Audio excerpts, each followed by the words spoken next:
So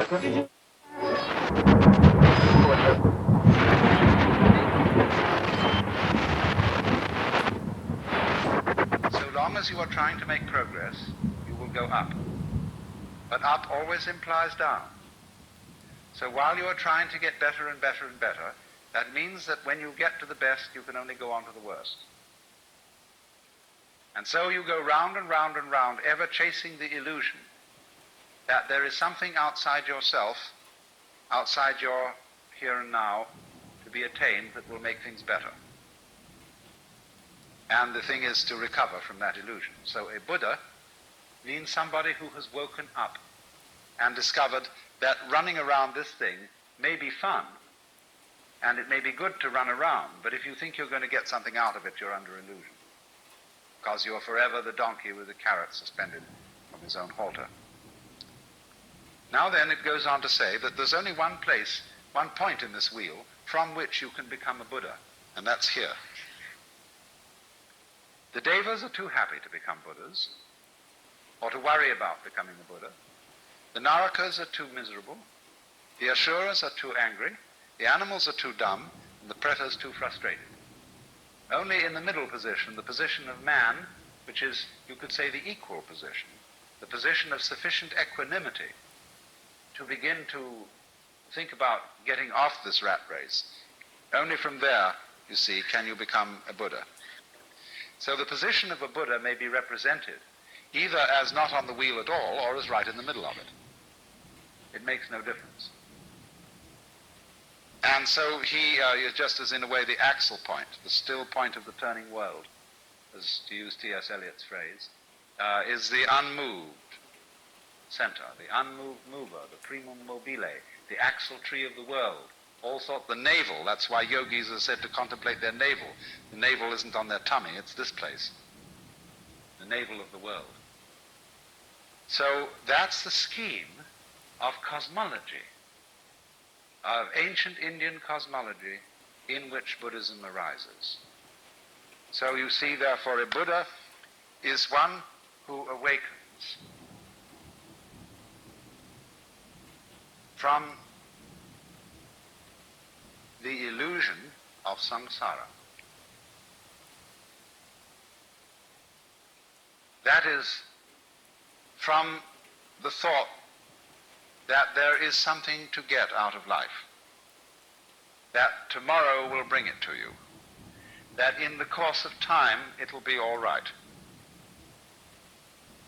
And therefore one is set pursuing time, as if you were trying to quench your thirst by drinking salt water. Now, I can exemplify this a little more strongly by relating Buddhism to the social system in which it arose. A Buddhist monk is sometimes called a shramana. S-R-A-M-A-N-A, shramana. This is closely allied to the word shaman. And a shaman is the holy man in a culture that is still hunting. It isn't settled, it isn't agrarian. There is a very strong and important difference between a shaman and a priest. A priest receives his ordination from his superiors. He receives something from a tradition which is handed down. A shaman doesn't. He receives his enlightenment by going off into the forest by himself, to be completely alone. A shaman is a man, in other words, who has undergone solitariness. He's gone away into the forest to find out who he really is, because it's very difficult to find that out while you're with other people. And the reason is that other people are busy all the time telling you who you are, in many, many ways, by the laws they impose on you, by the behavior ruts they set on you, by the things they tell you, by the fact that they always call you by your name, and by the fact that when you live among people you have to be in a state of ceaseless chatter. But if you want to find out who you are before your father and mother conceived you, who you really are, you almost have to go off by yourself. Go into the forest and stop talking, even stop thinking words, and be absolutely alone. And listen to the great silences. And then, if you're lucky, you recover from the illusion that you're just little me, the so-and-so, and you attain the state of Nirvana, which means the blown-out state, the relieved state, the sigh of relief. Nirvana may be translated into English as, phew. I've at last discovered that I don't have to survive. I can survive, of course, but I don't really have to. Because you discover, you see, that what you really are doesn't have to survive, because it's what there is. The real you is it, or that. Tat tvam asi, that art thou, as the Hindus say. So then, in the normal life of India, which is not a hunting culture, but a settled culture, there are priests, but there is something beyond the priest. That is to say, when a man or woman has fulfilled his or her life in the world of society, it's the normal thing to do for a person to quit their status in society and become what's called a forest dweller. That is almost, you see, to go back to the hunting culture. They divide people into two classes, grihasta, which means householder, and vanaprastha, which means forest dweller. And the older people all hand over their occupations and positions to their children and enter the stage of vanaprastha, or become a shramana and go outside the stockade. I'm speaking metaphorically. They sometimes do actually, they sometimes don't, and become a nobody. They give up their name, that is to say, the label which designates who they are in terms of caste or class. They become unclassified people. That's why, strictly speaking, you see, Hinduism and Buddhism are not religions. You can classify the religions. You could say, what's your denomination? Baptist, Methodist, Catholic, Presbyterian, Episcopalian, Quaker, etc., etc., etc., you see. But strictly speaking, a vanaprastha, a shramana, has no label. He is an unlabeled bottle. So, in the time when the Buddha lived, about 600 BC, the Hindu system had become somewhat decadent. It isn't altogether clear what had happened to it, but it is certain that it did seem in some way to be in need of reform. And so there were many reasons for this. And the Buddha, as a young man, being basically troubled by the great problems that we're all troubled with, the problem of suffering and the problem of what all this universe is about, he endeavored to follow the methods that were then being used by people who were shramanas or vanaprasthas, forest dwellers. And at that time, it's very apparent that the main method that these people were using was an ascetic discipline. Starvation, very arduous meditation practices, probably self-flagellation and things of that kind. And it said that for 7 years he practiced these austerities. But he found out that they didn't lead to liberation. And all the people who were practicing them knew they didn't either. But they felt that that was only because they weren't doing it hard enough.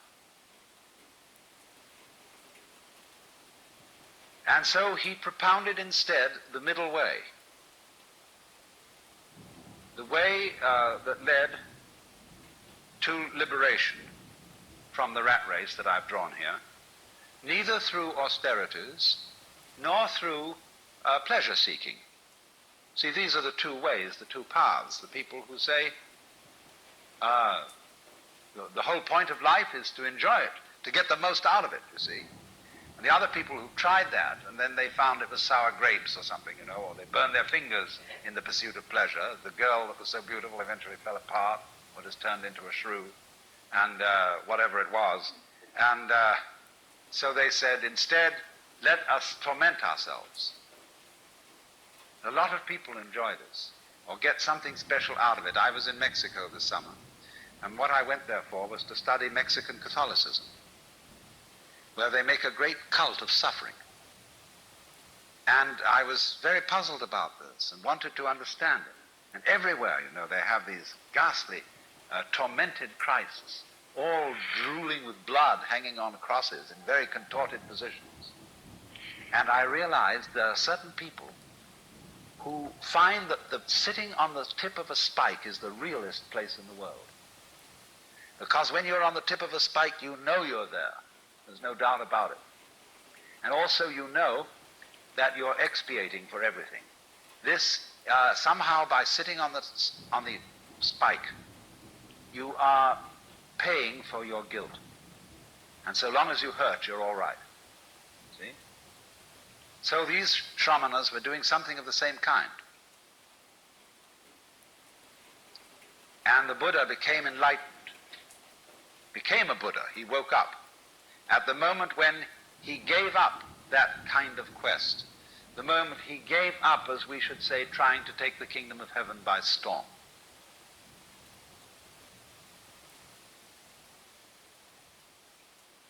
Now, what does this mean?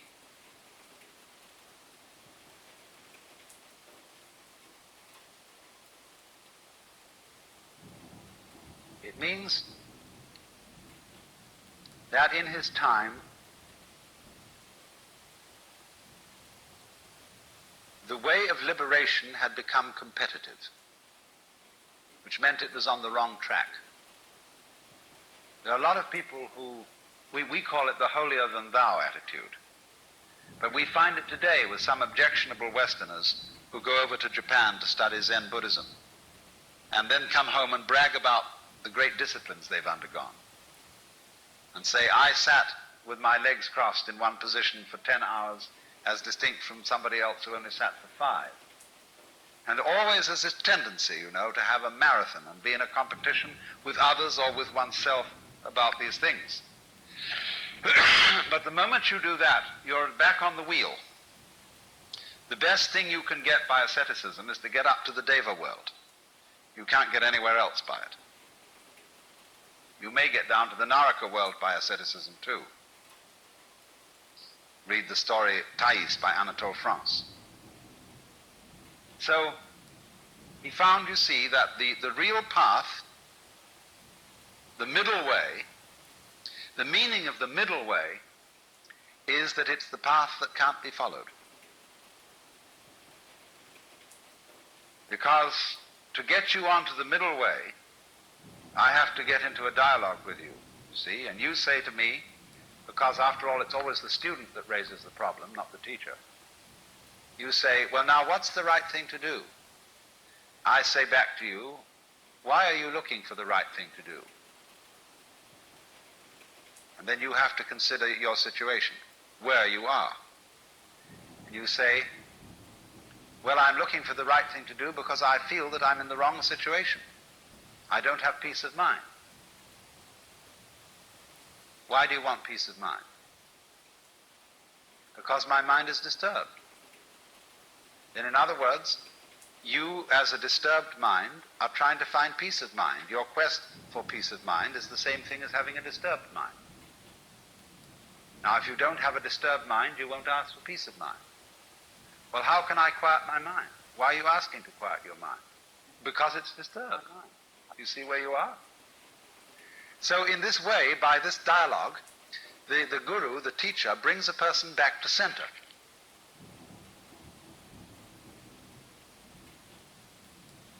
So then this is the point. All Buddhist teaching is a dialogue. Really and truly, the man who goes out and leaves society and becomes a monk is a little bit too much.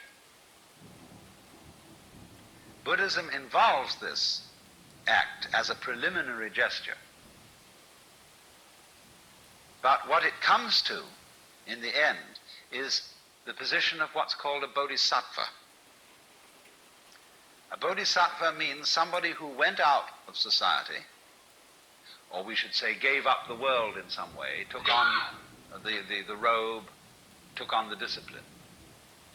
He found what he was looking for, but his finding it was absolutely simultaneous with his coming back into society. And he's called a bodhisattva, as distinct from a pratyeka Buddha, which means a private Buddha, one who goes out and doesn't come back. And the bodhisattva is considered as having a superior attainment, superior insight.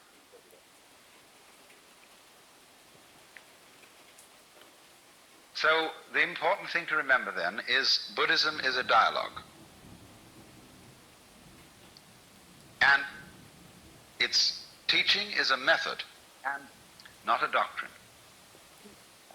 Now, the teaching of Buddhism is summed up in what are called the Four Noble Truths. The truth of suffering, the truth about the origin of suffering, the truth about the ceasing of suffering, and the truth about the way to the ceasing of suffering. Dukkha, D-U-H-K-H-A, is the Sanskrit word we translate suffering, discord, frustration, something like that. That's always the problem, you see. And this, because of suffering, is the reason why human beings seek out teachers and saviors. I hurt, and I don't want to hurt. So that's the universal problem, see, that everybody brings. So then the teacher replies to this problem by saying, you suffer because you crave things. Trishna, T-R-I-S-H-N-A, from which we get our word thirst, Trishna, craving or desire, is the cause of suffering. That's the second truth. Now, the Buddhist analyzes this a bit. He says, the world is dukkha, it's full of frustration, and it's also characterized by impermanence, anitya, and by non-entityness, anatman. That means that no thing exists independently. Everything is a thing only in relation to everything else. Therefore, there are no separate things, no real selves or souls or egos. And trying to cling to the world, which is necessarily changing, trying to have a separate self and to protect it, all these things are trishna. They are the cause of dukkha. So the teacher, having said this, then the student comes back and says, well, how do I get rid of trishna? If trishna, desire, is the cause of suffering, couldn't I get rid of desire so as not to suffer? And the teacher says, well, you try. And this then is the first part of the discipline, to try not to desire, to calm your mind, to practice centering, to practice getting rid of all what they call klesha, K-L-E-S-A, disturbing thoughts, distractions, evil passions, immoderate appetites, and come to upeksha, or equanimity of mind. And so the student practices that. And this is a very difficult and arduous discipline.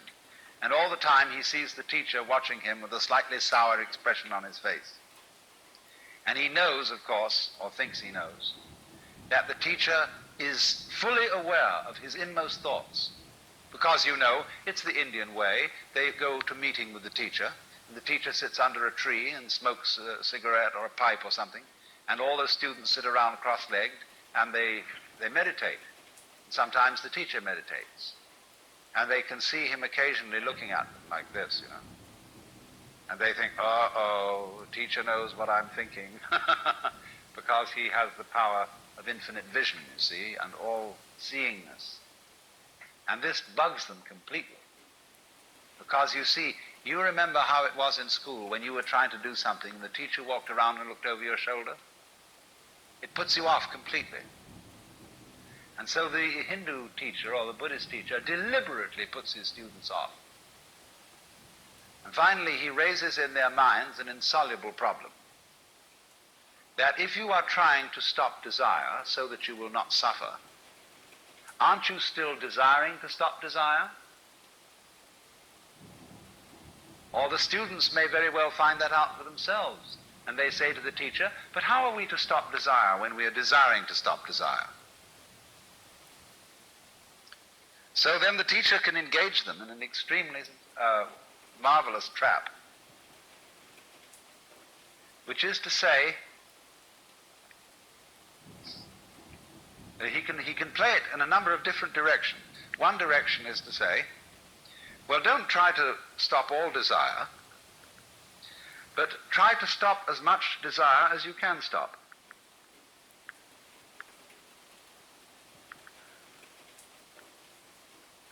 You see where this is going to go. Then they're going to say, well, I'm a little excessive about desiring to stop desire. Well, if you're naturally excessive about it, he says, try to be as slightly excessive as you can. You see? Now, do you see what's leading here? If you follow that course, you are being brought to center in the same way as I demonstrated before. You're being brought to yourself, to accept yourself as you are here and now, totally. But you can't do that directly, because if you try to accept yourself, you will always find that in yourself there is a spirit of the non-acceptance of things, and you have to accept that. So the teacher would say, don't try to accept yourself more than you can accept yourself. Accept yourself as much as you can accept yourself.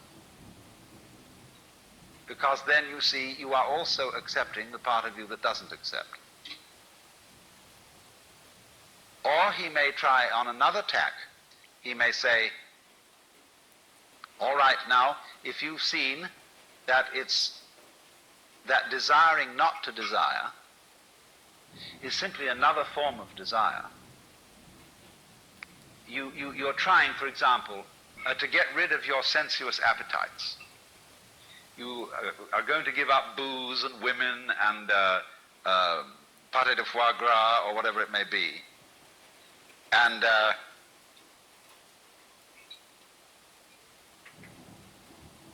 you then think, well, now, yes, this I must do. And eventually you find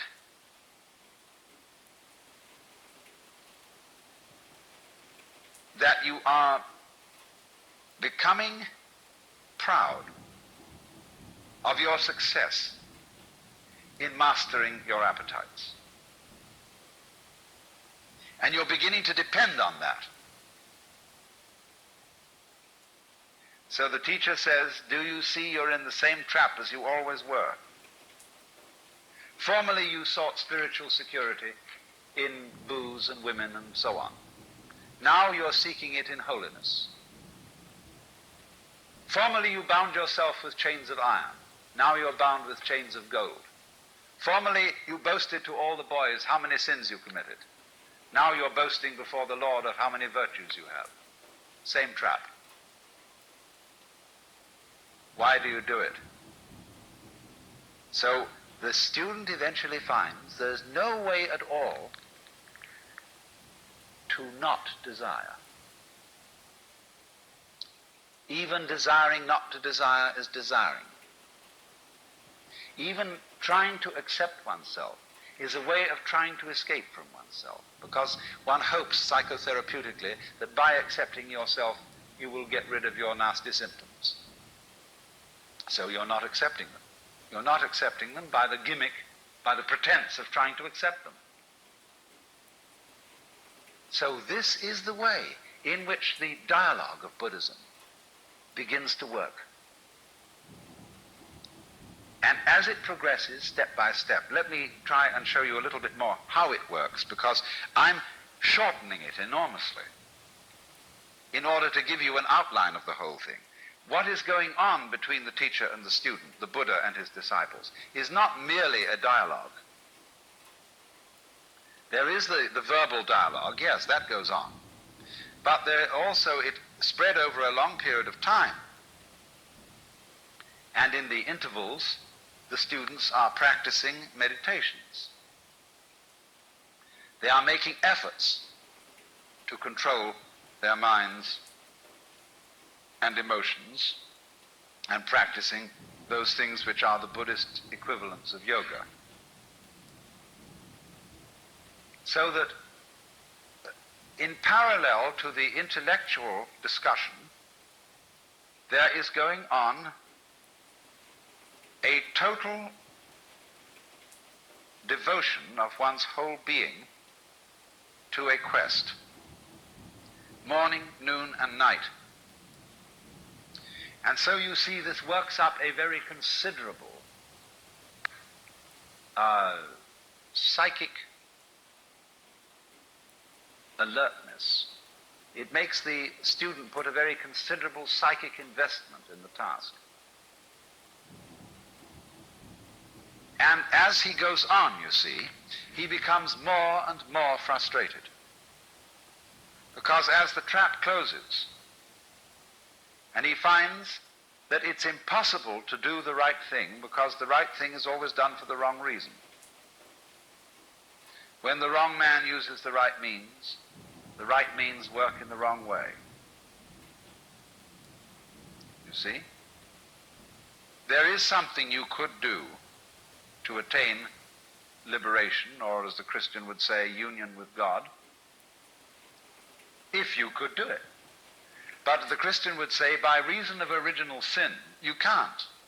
Because through original sin, everybody is basically selfish. And you can't be unselfish for a selfish reason. But you have only selfish reasons. So, to him that hath shall be given. But of course he doesn't need it. From him that hath not shall be taken away even that which he hath. Poor fellow, what is he to do? So you see, in this way, the teacher closes a trap on the student, where he finds himself completely impotent. Not only can he not do anything that will bring about his salvation, he is also unable not to do anything. One might say, you must do nothing. You must be completely passive. But you can't do that, because the moment you try to be passive, you're doing something. So you get into the state which they call in Zen Buddhism a mosquito biting an iron bull. Or as we would say in our Western idiom, the state when the irresistible force meets the immovable object. Where something must be done, but simply cannot be done. And in this state of maximum frustration, there is an opportunity to understand the situation. To understand that the meaning of the state, I cannot do, I cannot not do. The meaning of this state is that the separate I which you thought yourself to be is an illusion. That's why it cannot do and why it cannot not do. You see, what is our I, our ego? Sometime in the development of man, maybe 3, 4, 5,000 years ago, we developed self-consciousness in a peculiar way. We began to realize that by directed thought, we could control our environment. And then it was, you see, that we had a sense of responsibility. Let's just assume, for the sake of argument, that there was a time when nobody deliberated. They did exactly what they felt like. When you were hungry, you ate. When you were thirsty, you drank. When you were angry, you hit something. When you were happy, you danced. But you never stopped to think what was the right thing to do. You just trusted your intuition, your instincts, your unconscious, or whatever it might be called. Well, that was great, because nobody worried. Nobody had any problems when it was like that. See, a baby is in the same situation today. Now, maybe you were unsuccessful. Maybe the thing you did spontaneously was absolutely the wrong thing, and the tiger ate you up. Well, that was all right, because it really doesn't matter if the tiger eats you up so long as you weren't spending your previous time worrying about it. See, everybody dies. And if you die clunk like that, that's that. You don't spend all your life before you die worrying about death. You don't spend all your time before you get sick worrying about getting sick. And when you see you move on that level of unpremeditated, spontaneous behavior, that's the golden age. And the reason people look back with nostalgia to the golden age is because that was the time of irresponsibility. But when people began to see that they could provide for the future and that they could look after things and take care and direct everything, immediately anxiety came into the world. See, that was the fall of man. Because then, the moment you start doing that, you begin to think, now, having thought this question through and decided that such and such is the right thing to do, have I thought it over carefully enough? Now, that's a real bugaboo of a question. You know, you go out of the house and you wonder, did I turn off the gas stove? I think I did, but on the other hand, I'm not quite sure. Let's go back and see. So having gone about 5 blocks, you walk back. Yes, you did turn it off. So you go out again. You wonder again. Now, I wonder if I really looked, or whether I was so keen on finding out that I did turn it off, that some sort of wishful thinking perverted my consciousness, and whether I hadn't better check that I really did look properly. See? Well, this way you never get away. You're trapped. So this, you see, is the problem of all self-conscious beings. They feel responsibility, then they feel responsible for being responsible, and responsible for being responsible for being responsible, and there's no end to it. So then, in this obscure way, everybody wants to get back to the golden age. But they say, if I just acted as I felt and was completely spontaneous, goodness only knows what would happen. Jesus, you see, said to do that. He did. And everybody reads it in the King James Bible, where it means nothing. Take no thought for the morrow. What ye shall eat, what ye shall drink, and wherewithal ye shall be clothed.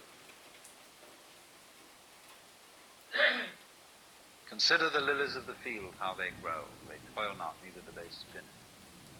But I say unto you that Solomon in all his glory was not arrayed like one of these. Now if God so clothe the grass of the field, which today is and tomorrow is cast into the oven, shall he not much more clothe you, O ye of little faith? Oh, I mean, it sounds lovely read in church. But what it says, everybody says, no, that's the Sermon on the Mount, and that's not practical. Nobody can do that. That may be for a few saints, but after all, in our practical life as practicing Christians in the modern world, we can't do that kind of thing. Well, isn't that funny? Why can't you do it? I mean, that's the real reason for saying it in the first place. Jesus said many very strange things.